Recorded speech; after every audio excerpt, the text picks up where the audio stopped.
This was the meal that changed Western civilization forever. Welcome back to Eats History. This is a dish of roasted lamb, lentils, unleavened bread, and haroset, the researched Last Supper of Jesus before his crucifixion. Immortalized by Da Vinci and echoed in Christian liturgy for centuries, the final meal between Jesus and his disciples before his crucifixion carries deep spiritual symbolism. But behind the theological layers lies a very real humble dinner.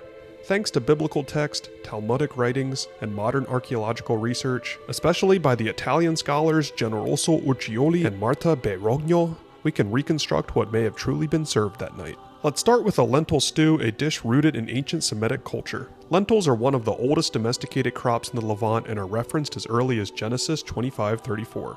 Next, we're making a sweet fruit paste called haroset. This was and still is a staple Passover side dish of combining apples with dried fruits and nuts into a reduced wine into a paste. Let's move on next to the famous unleavened flatbread, or matzah. In remembrance of the Exodus, Jewish scripture does not allow bread with any additives or yeast during Passover. Thus, you get a hard cracker-like flatbread. While everything simmers, let's go over the meat of the dish, roasted lamb.